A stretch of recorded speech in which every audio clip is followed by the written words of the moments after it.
So General's mum says, welcome back. It looks like we've kept everyone in the building over lunch, which is always good for these conferences. Let me just first start. We've got a slight programme amendment for this afternoon.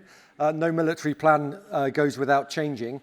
So at the minute, CGS is due to arrive at 14:15. So if General Borton leaves at about 2 o'clock, that's why, to go bring CGS in. So he will be here for the last half an hour of this panel. CGS would then like to take the opportunity to speak to the NATO Corps commanders, Comlandcom and 5th Corps, for half an hour or so in the green room, and you'll be escorted at the end of this panel down to that room so CGS can just speak with you. We'll then have our coffee break for the remainder of the audience, and then we'll go back into the normal panel, the last panel, as planned at 15:30. I hope that makes sense. So in essence, we'll all just stay here until about 5 o'clock. I've got the unenviable job of writing a handbook that tells the Corps how we actually do this stuff. We've talked a lot about what is MDO, what is MDI. There's an MDE term out there as well. How difficult and inevitable is urban. At some point, it's going to happen, and we as a Corps need to know how to plan for it and execute these operations. So we need to take it from the theoretical to the practical. This morning, we've started to get there. The panels this afternoon, we want to start distilling it down so we get the actions of what we need to do to take this forward. And it couldn't be a better panel, small but perfectly formed this afternoon, starting with Neil King from NATO's Allied Command Transformation, who's the MDO lead for the doctrinal change within NATO and how that's spread across all the formations. And then switch to John Byrom, who's a commander of a multi-domain task force in Europe for US Army Europe, who's actually doing this as we speak with forces in Europe, who can tell us some of the lessons that he's learnt and maybe some of the actions that we should be taking to take this forward. So with that, Neil.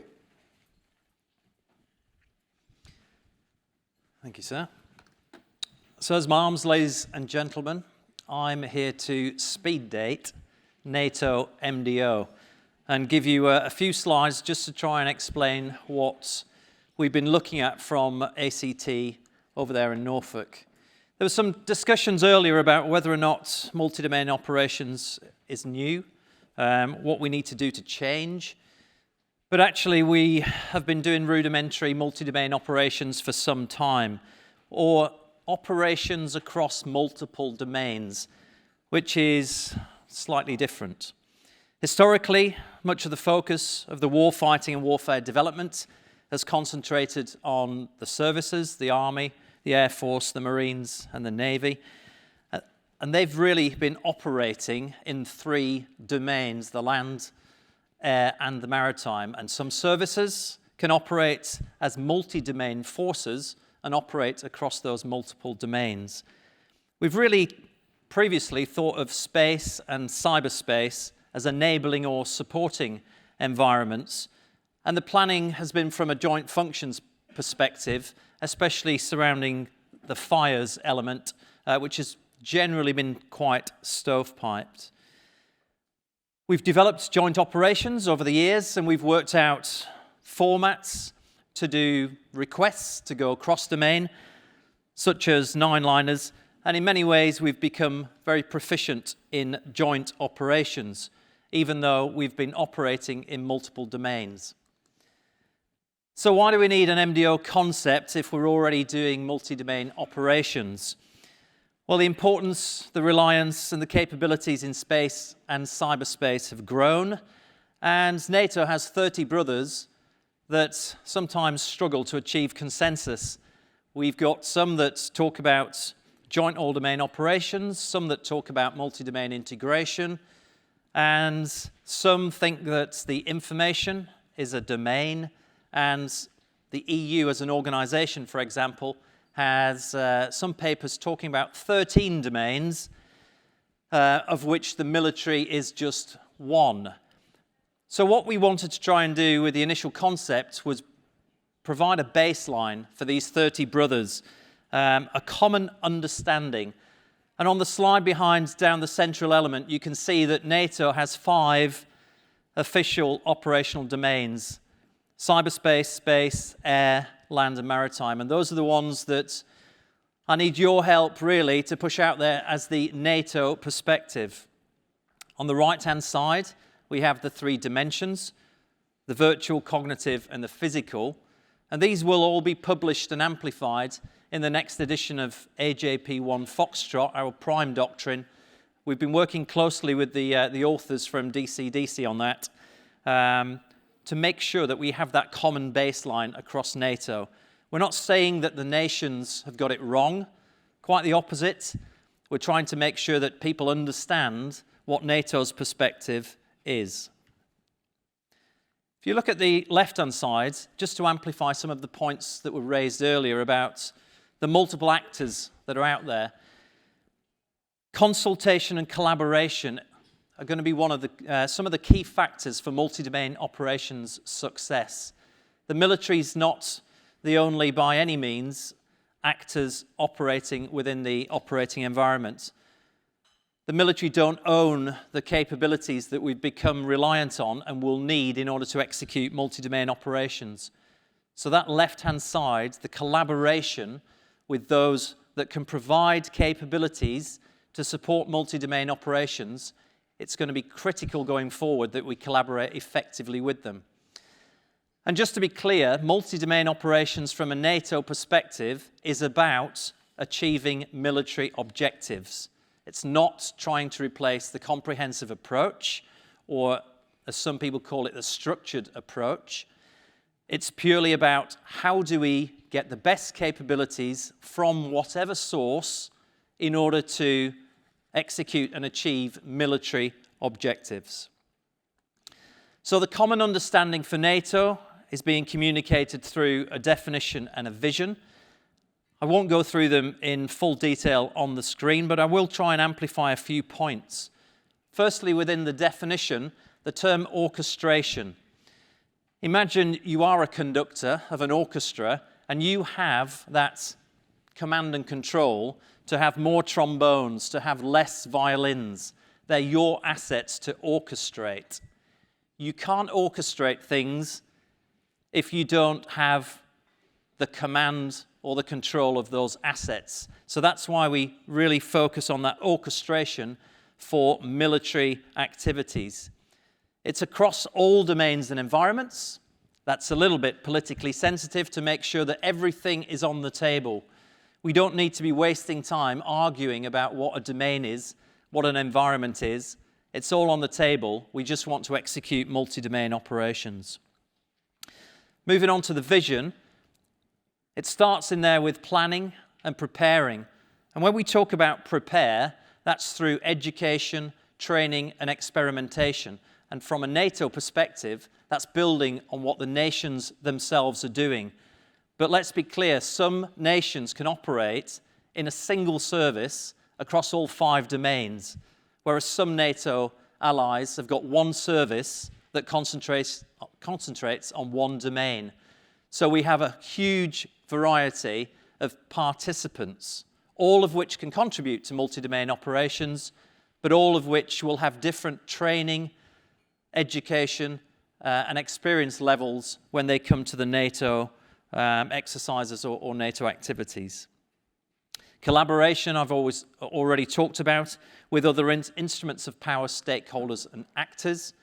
That collaboration might mean that we have to rethink how we set up command and control. Tailored options. We heard earlier this morning about civilian casualties, protection of civilians.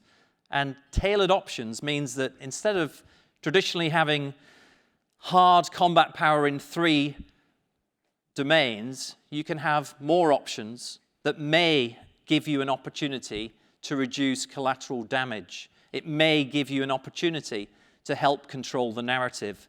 So the key with multi-domain operations is more options that can be tailored for the commander to present multiple dilemmas to the adversaries. Within the concepts, we came up with a number of guiding principles, the key principles of which are unity, agility, interconnectivity, and creativity. And they really were there to try and help guide warfare development. We've heard a lot this morning about interoperability, but from the concept development team perspective, we felt interconnectivity was achievable and can be used by multiple actors that are not necessarily interoperable. To be interoperable, you should really train together, you should think about focused missions, but to be interconnected means that people's data can be shared even if they're not sure how their data may contribute to somebody else's success.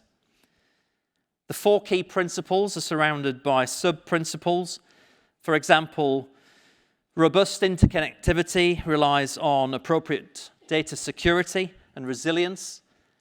So we did a bit of work on how these different sub-principles support the main ones, but I haven't got time to go into those at the moment.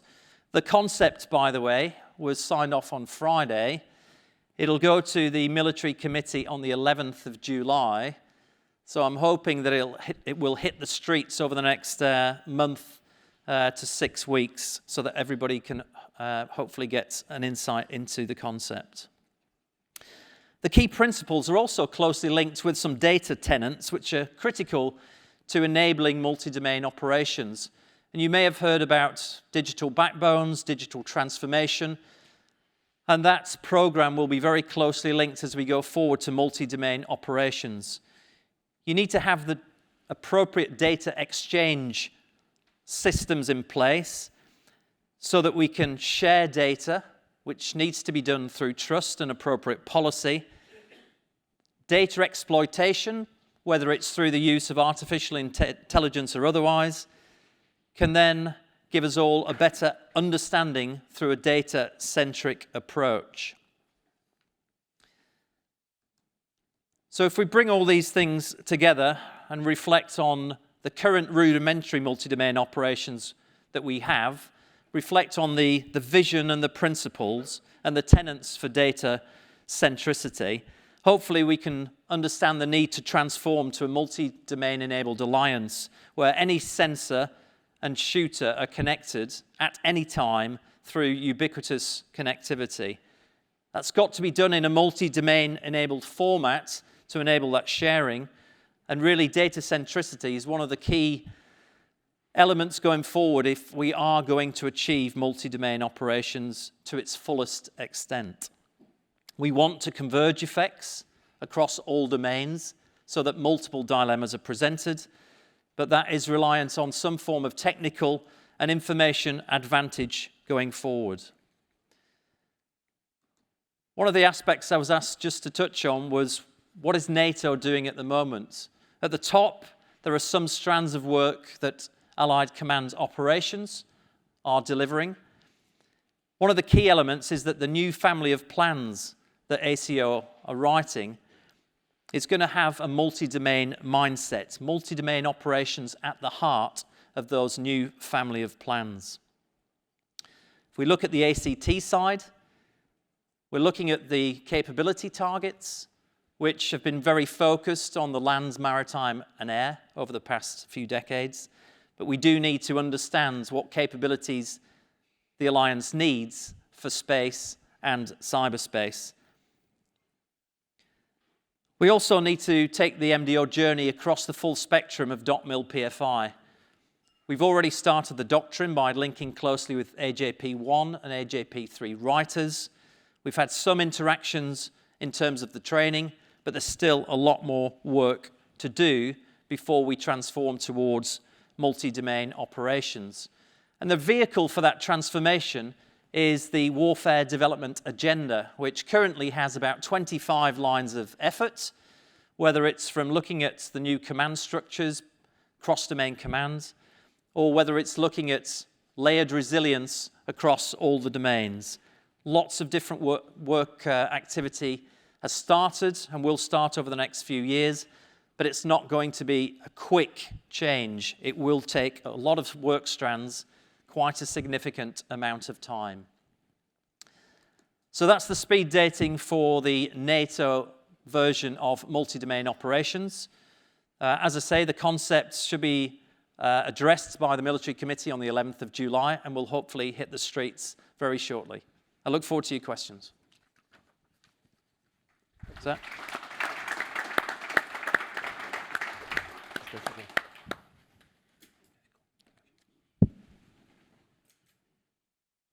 Good afternoon. My name is John Byrom, and I'm the 2nd Multi-Domain Task Force Commander. And so what I'm going to take the next few minutes to talk with you all about, first I'm going to explain the Multi-Domain Task Force's role in the U.S. Army's Multi-Domain Operational Plan and its strategy. Number 2, I'm going to talk to you about our task organization, how we are organized. And then I'll transition to what can that task organization actually do? What are the core functions of that task organization? And then I'll finish up my talk by applying this information to the urban operations and some options that I think we can bring to commanders. So 2 years ago, General McConville, the Chief of Staff of the U.S. Army, he wrote a white paper on the multi-domain operations strategy for the U.S. Army. And a key aspect of that strategy was the multi-domain task forces. We are the 2nd multi-domain task force. There's one other that has been built ahead of us and is about 1.5 years in front of us. We actually activated in September and have been building towards what they call the full build. The Chief of Staff of the Army gave 2 tasks to these multi-domain task forces in this paper. Number 1, he said that we are a testing and experimentation unit for the U.S. Army to help bring the Army and its modernization strategy into fruition. Number 2, we are an operational headquarters that has the task of synchronizing long-range effects and fires across multiple domains against adversaries. So that's a very unique difference in our tasks, and it gives us a lot of capabilities to be able to do that testing and experimentation while we are building that plane in flight to become operational. So the task organization itself, it has a headquarters, which I'm the commander of, and that is a full headquarters like we recognize in most commands. What is unique about that is it has a robust fires and effects capability. So we are very well prepared to either receive in task organization or to have fires, both kinetic and non-kinetic effects, and synchronize and plan those fires at the task force level. The other aspect of that is we have a multi-domain effects battalion. What that consists of, and this is really the bread and butter of the multi-domain task force. It has a commander, and it is a battalion-level formation that has a military intelligence company that allows us to do very focused intelligence work, especially in the targeting area. It has a cyber and electronic warfare company, a space company, a signals company that allows us to do expeditionary communications and networking for the unit. And then we also have a support company as part of the formation. Down the road, we expect potentially, based on decision makers at the high levels in the U.S., to have a long-range precision fires battalion, an air defense battalion, and a support battalion as part of that formation. That is the construct for the multi-domain task force as set forth in that white paper. So then the question becomes, what can you actually do with that task organization? So what I'm going to talk about primarily right now is what can we do with this headquarters for the task force and the multi-domain effects battalion, because that's what we're building right now. First, I would argue that we can do multi-domain reconnaissance with that. We are currently building the capability to be able to do what we call multi-domain reconnaissance cells, where we have the subject matter experts that we can send wherever we need to on the battlefield and can do that reconnaissance to be able to conduct reconnaissance in various spectrums that these domains require. And then we also have the intelligence backbone to be able to support that, the intelligence fusion, to do the multi-domain reconnaissance. This then feeds into the multi-domain targeting, which is number 2, what I think this formation can do. The multi-domain targeting, right now we are underneath the 56th Theater Fires Command, which is a new unit in the United States Army, Europe, Africa. And by having this targeting capability through the 56th Theater Fires Command, it allows us to tie into the joint targeting structure and be able to very efficiently get targets into that process and approved. And then number 3, and this is unique, we're able to do multi-domain synchronization. In other words, we have the Operations Center capability to synchronize across all those domains in delivering effects, wherever they may be. So those are the 3 things: multi-domain reconnaissance, multi-domain targeting, and multi-domain synchronization. So then, how does this actually apply to urban operations? And I think as we look at that, the better question might be to ask is, what options does a multi-domain task force give to senior commanders at the theater level and higher? I just would put forth a few ideas on this, and then we can have some discussion on this later. Number 1, what we offer to those senior commanders is support at different echelons. In other words, the senior commanders have a very focused formation, a task force with a commander and a full staff that can be directed at various problem sets that they want to apply multi-domain operations against. That is very powerful. I spent numerous hours talking with the commander of United States Africa or Europe and Africa, and trying to understand, what do we do that is different than what they have multi-domain capabilities on their staff? And that is the key. We provide a commander, and it's very powerful. He can look at me and say, I need you to go take care of this problem set. I have the staff and the capabilities internal to that to then be able to actually go and execute that in a very focused way for him.